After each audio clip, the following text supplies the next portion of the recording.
The truth lies in bedtime stories. From See Through News. Series 3. Life on the Edge. Taiwan, China, America, and the moment I realized Mrs. Wang was mostly guessing what her husband said. Episode 7. The Circumnavigating Cook. For days after he'd abandoned Small Wang in his wooden wheelbarrow on the beach, Middle Wang spoke to no one. A few dozen evacuees, his fellow passengers on the last landing craft to flee the island, had witnessed his agonizing split-second decision.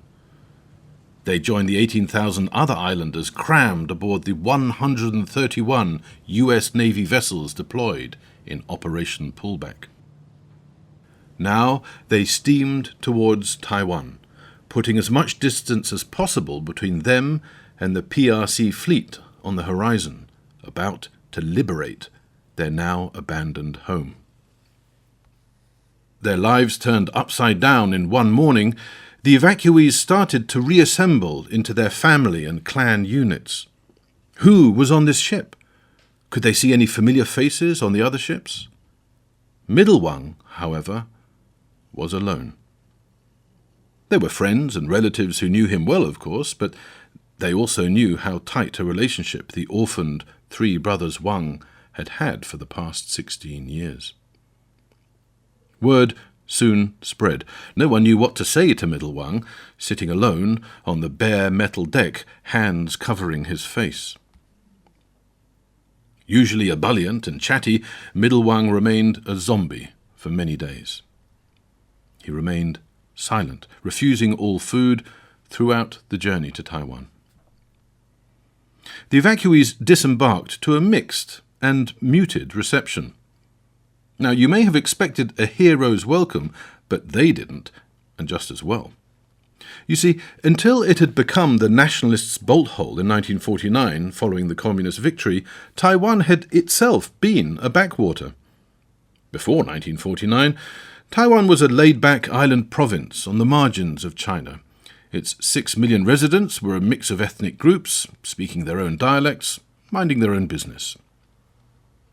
After defeat by the communists, Generalissimo Chiang Kai-shek and more than 2 million mainland nationalist officials, troops, and others associated with his rotten regime fled to the island province.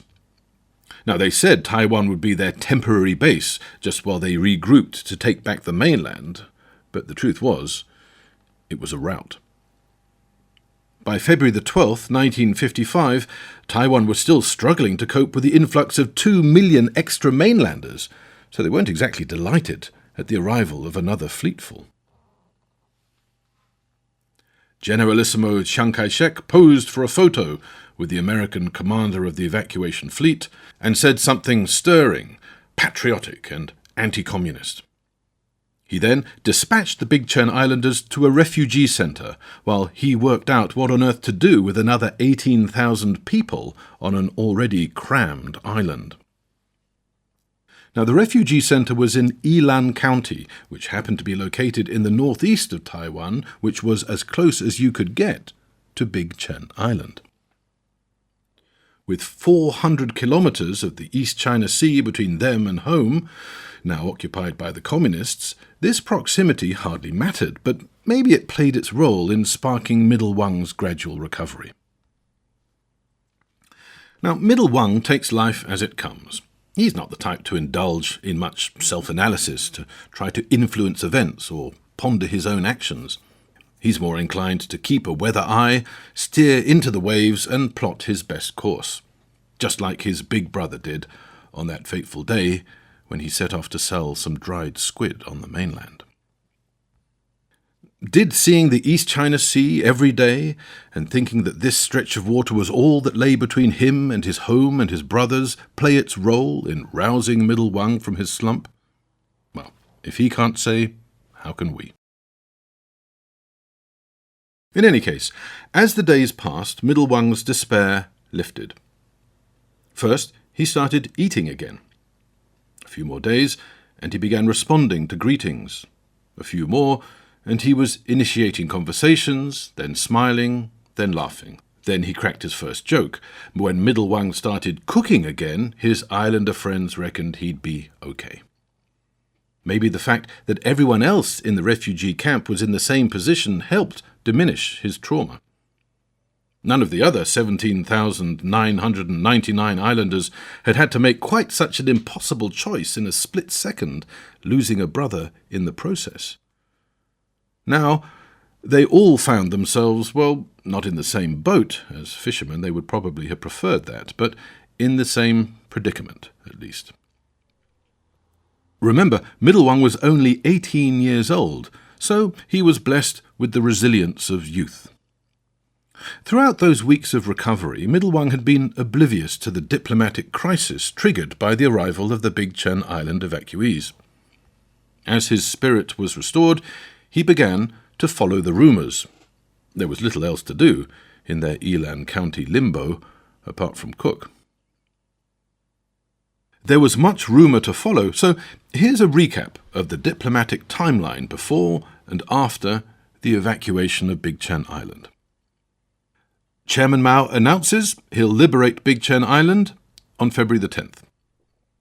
Generalissimo Chiang Kai-shek announces the islanders will fight to the death. Horrified, the US Navy scrambles to evacuate all 18,000 islanders in the nick of time. Chiang Kai-shek tells the United Nations Taiwan has no space for the islanders. The United Nations scrambles to find countries looking for immigrants, like Brazil. It negotiates a relocation package that includes a bag of gold for each islander. "Hang on," says Chiang Kai-shek, "did you say a bag of gold, each? Maybe I can squeeze them in here in Taiwan, after all." An office like that, in case you'd been wondering, is why in Washington circles the Generalissimo was known as "cash my check." The consequence of all this diplomacy for Middle Wang and his fellow evacuees was that they were eventually resettled in small groups around Taiwan. Their immediate crisis may have been resolved, but for Big Chen Islanders, being parachuted into various already crowded communities around Taiwan was far from ideal. As fishermen, smugglers and pirates operating from a remote island at the fringes of any jurisdiction, they'd never felt any particularly strong political affiliation to the nationalists or any other rulers. And don't forget their dialect, which no one could understand. The evacuees really may as well have been sent to Brazil, for all the mutual incomprehension they faced in their daily lives. And Taiwan held no existing social or family ties for them. The Big Chen Islanders didn't know anyone there, and no one in Taiwan was particularly interested in getting to know them.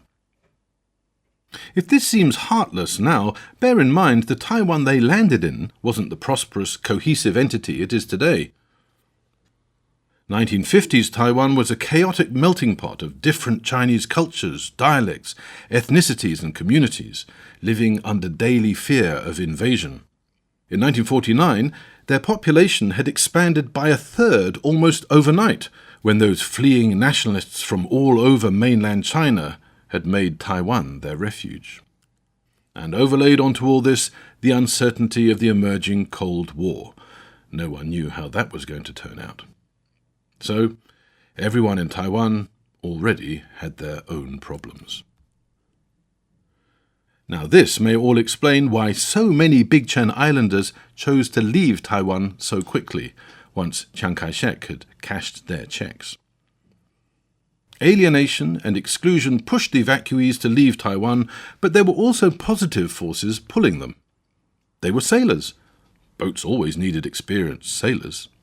Then there was America, vast, full of empty space and opportunity, always in need of hard-working immigrants, and diplomatically well-disposed to their anti-communist ally, facing off with Red China across the Taiwan Straits.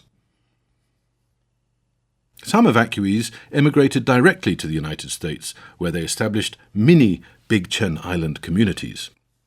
Their dialect, common culture, and unique experience meant they stuck together and looked out for each other. Once the first pioneers had established a beachhead somewhere in America, it was easier for other islanders to join them. across the US, often in quite random, unexpected places, not just the big port cities you might expect, little pockets of Big Chen Islanders gathered, supported each other, and found each other jobs. Many of the jobs the islanders found themselves specializing in involved cooking. Now, how and why this happened is something of a mystery. In 2015, a professor, writing in the Journal of the Culinary Historians of New York, tried to trace the origins of the evacuees' association with cooking. He couldn't nail the exact time and place it started, but here's a quote from his article about the culinary consequences. Many former residents of the Dachen archipelago immigrated to New York in search of employment opportunities, and many of these immigrants, after learning how to cook, became highly competent chefs. Taiwanese immigrants, due to their commercial competence and ingenuity, played a pivotal role in promoting and selling Chinese cuisine, broadly defined, before the huge flood of mainland Chinese immigrants began in 1980. So, there's another twist to this story. These few thousand Cold War evacuees from a semi-tropical island revolutionized American Chinese food culture. But let's return to Middle Wang, restless in 1950s Taiwan, transplanted to his new home but setting down no roots. Now, Middle Wang is an energetic, optimistic, ambitious young man with itchy feet, no family to support or be supported by, and the world at his feet. Should he join his friends, signing up as crew for international shipping lines? Should he become a chef?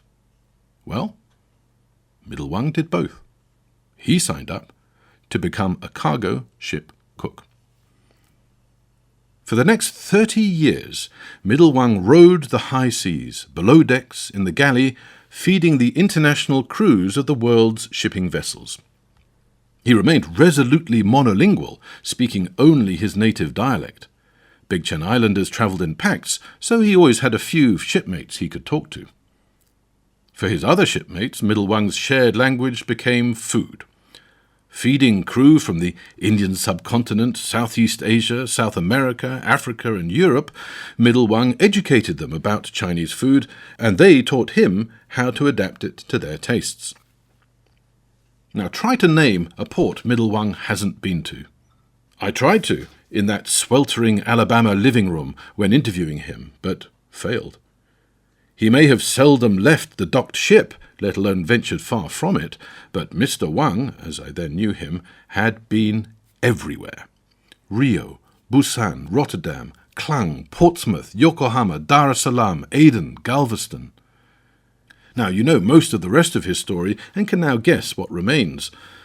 After calling time on his sailing days, Middle Wang joined some fellow Big Chen Islanders who'd wound up in small-town Alabama.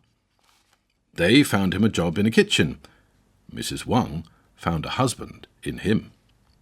They settled down, raised children, enjoyed grandchildren. Middle Wang, now Mr. Wang, loved his wife, and while he had officially retired, he still loved cooking so much he'd often work in the kitchens of Mrs. Wang's expanding chain of buffet restaurants for free.